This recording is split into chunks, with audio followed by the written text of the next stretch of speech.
Sobat Kairos yang dikasihi Tuhan Yesus Kristus, renungan firman Tuhan bagi kita hari ini tertulis dalam surat Rasul Paulus kepada Titus, yaitu Titus 3 ayat 5. Pada waktu itu Dia telah menyelamatkan kita, bukan karena perbuatan baik yang telah kita lakukan, tetapi karena rahmat-Nya oleh permandian kelahiran kembali dan oleh pembaharuan yang dikerjakan oleh Roh Kudus. Sobat Kairos, kita pasti sudah paham akan ajaran kekristenan kita yang menegaskan bahwa kita diselamatkan karena anugerah Tuhan dan bukan karena perbuatan baik kita. Jikapun kita berbuat baik, itu adalah respon dan penghargaan kita atas keselamatan yang kita peroleh itu. Artinya, jika kita menyadari kita telah selamat, maka hiduplah selayaknya orang yang telah selamat. Hiduplah sebagai anak-anak yang selalu menang terhadap kuasa dosa. Inilah yang disebut iman Kristen yang total. Jika kita meyakini Tuhan telah menyelamatkan kita secara total, maka kita juga harus tampil hidup sebagai orang yang telah diselamatkan secara total. Tidak setengah-setengah, tidak mendua hati, dan tidak menghamba terhadap ilah-ilah lain selain Tuhan kita. Sobat Kairos yang dikasihi Tuhan Yesus Kristus, firman Tuhan melalui Paulus ini menunjukkan kepada kelahiran kembali orang percaya yang secara simbolis digambarkan dengan baptisan.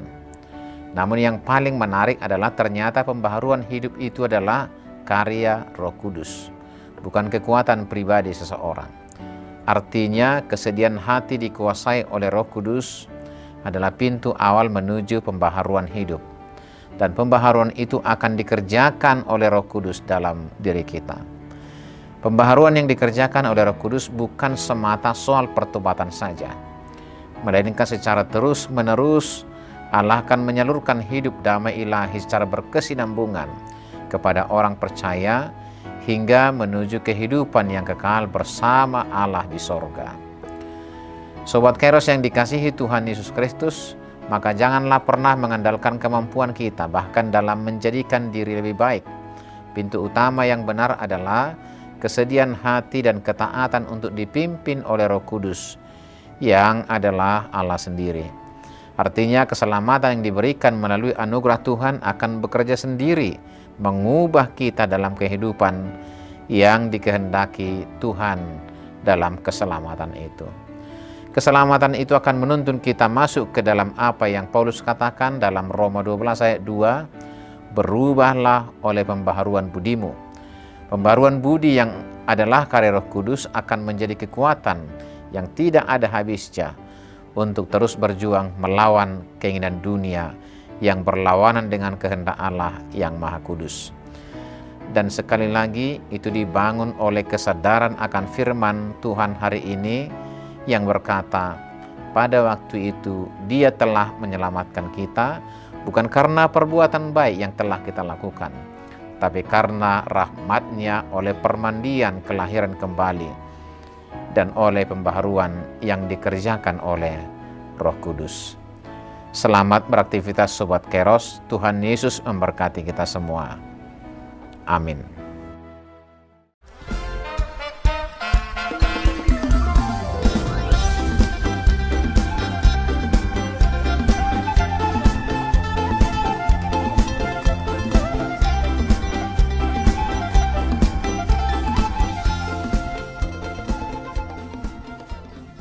Tahun ini merupakan tahun yang bernuansa kesatuan hati bagi seluruh gereja HKBP.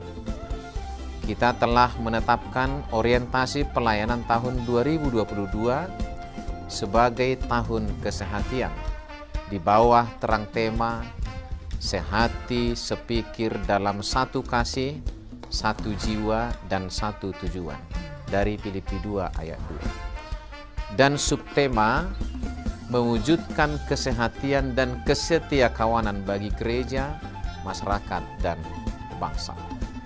Panitia Tahun Kesehatian HKBP Distrik 8 DKI Jakarta telah ditetapkan menjadi organ pelayanan dalam mewujudkan persekutuan, kesaksian, dan pelayanan yang semuanya diikat dalam satu kasih, satu jiwa, dan satu tujuan. Kesatuan hati dalam persekutuan, kesatuan hati dalam kesaksian, kesatuan hati dalam pelayanan bukan hanya membina soliditas internal semata, namun juga menyangkut relasi, hubungan yang baik dengan dunia luar kita. Maka untuk mewujudkan kesehatian yang nyata dalam kehidupan warga gereja, Panitia Tahun Kesehatian HKBP Distrik 8 DKI Jakarta berkomitmen untuk berkarya dalam program-program kreatif dan relevan dan bernilai tinggi untuk menguatkan visi dan misi Kerajaan Allah di dunia ini. Kami mengajak seluruh elemen gereja, baik pelayan penuh waktu, pelayan takbisan dan non-takbisan, serta seluruh jemaat dan para pemerhati lintas denominasi, mari bersama-sama mendukung dan mensukseskan seluruh program-program pelayanan yang telah ditetapkan, baik dalam doa, daya, dan dana. Semuanya akan menjadi persembahan yang hidup bagi Tuhan untuk memperkokoh persatuan yang hidup dan saling melayani di tengah kehidupan yang penuh dinamika ini. Marilah saling mendoakan, saling menopang, serta bertolong-tolonganlah menanggung bebanmu. Demikianlah kamu memenuhi hukum Kristus. Horas, horas, horas.